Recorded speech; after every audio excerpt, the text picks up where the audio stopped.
Jumpa lagi saudaraku dalam Renungan Harian. Salam sehat penuh rahmat Tuhan sertamu. Untuk renungan hari ini saya memberikan judul Lada Katokon, yang didasarkan pada Amsal 3 ayat 11 dan 12.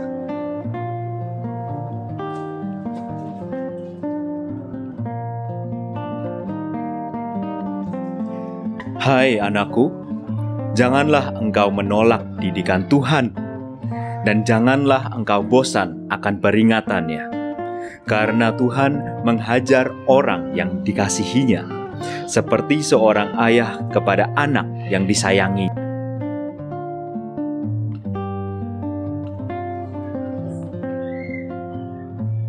Saudaraku, lada katokon atau sering hanya disebut sebagai katokon saja adalah cabai andalan masyarakat suku Toraja.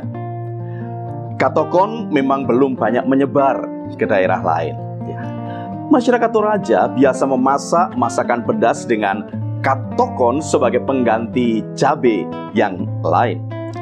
Katokon mempunyai bentuk bulat tidak sempurna, agak mirip paprika, tetapi lebih kecil dan gemuk.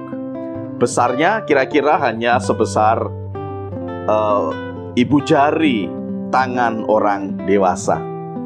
Katokon memiliki tingkat kepedasan yang cukup tinggi.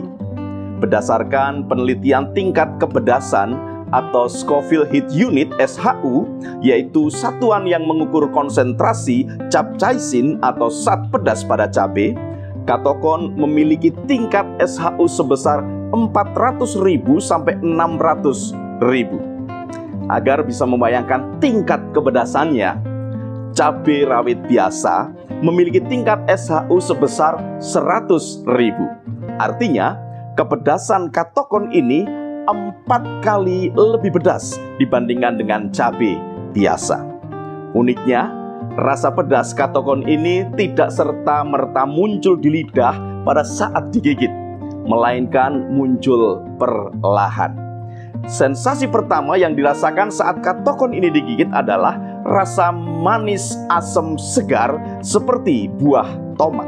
Setelah beberapa detik, barulah muncul rasa pedasnya secara perlahan-lahan. Oh ya, katokon mengandung vitamin A, vitamin C, dan antioksidan yang dapat melindungi tubuh dari radikal bebas. Selain itu, katokon juga dapat meningkatkan nafsu makan, memperlambat penuaan, anti-stres, menurunkan kadar kolesterol, melancarkan aliran darah, mencegah stroke, meredakan batuk berdahak, melegakan hidung tersumbat, dan meredakan migrain. Ternyata pedasnya katokon tidak membuat orang-orang kapok untuk menyantapnya, melainkan ingin mencoba dan mencoba lagi. Saudaraku, lada katokon ini mengingatkan pada salah seorang murid Tuhan Yesus yang bernama Petrus. Ia termasuk 3 orang terdekat Tuhan Yesus selain Yakobus dan Yohanes. Ia adalah seorang yang pemberani dan cepat berbicara, namun lambat untuk berpikir. Atas sikapnya itu, maka Tuhan Yesus beberapa kali menegur dan mengoreksinya. Dalam peristiwa angin ribut di tengah danau misalnya, ketika Petrus berjalan di atas air, ia tenggelam karena dirasakannya angin dan air. Tuhan Yesus menegur, "Hai orang yang kurang percaya, mengapa engkau bimbang?" Matius 14 ayat 31. Rupanya saat itu Petrus ingin beraksi di depan para murid yang lain. Kemudian saat Tuhan Yesus berbicara mengenai penderitaan dan kematian yang akan dialaminya, Petrus segera menasehatinya.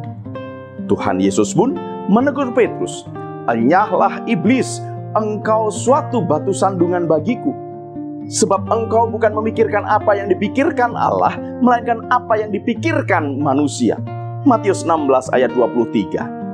Nampaknya saat itu Petrus ingin menunjukkan betapa rohani dan berimannya dirinya.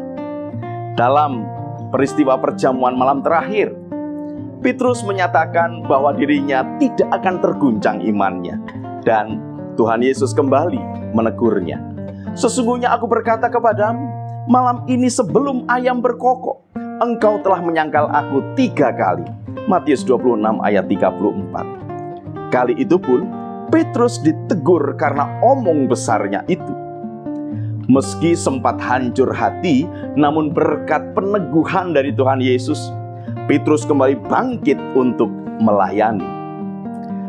Kitab Kisah Rasul mencatat bahwa setelah peristiwa Pentakosta, Petrus menjadi pemimpin para rasul yang memperoleh wibawa dan karunia dari Tuhan.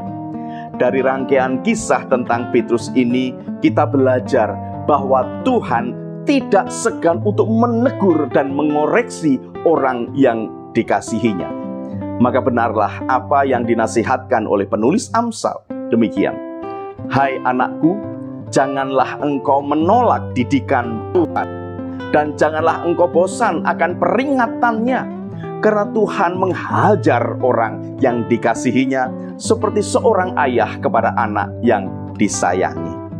Saudaraku, seringkali kita berharap agar Tuhan memanjakan diri kita. Namun, ternyata itu adalah sikap yang keliru. Sebab Tuhan tidak segan-segan untuk menegur dengan keras dan mengoreksi kekeliruan kita melalui berbagai macam hal. Oleh sebab itu, jangan pernah putus asa dan kapok untuk menjadi murid Tuhan yang lebih baik dan lebih baik. Seperti menyantap lada katokon. Walau super pedas, toh tetap juga disantap karena nikmat dan bermanfaat, bukan? Selamat berjuang, saudaraku. Tuhan Yesus memberkati. Salam guru dan keluarga.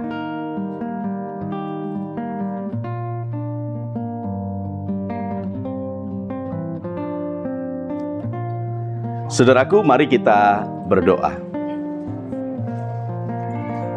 Ya Tuhan, kami ingin hidup seturut dengan kehendak-Mu. Bentuklah diri kami, sebab kami adalah tanah liat dan Engkau adalah penjunan kami. Kami rindu Bapa untuk terus dapat menjadi berkat dimanapun kami berada. Terima kasih Tuhan Yesus. Amin.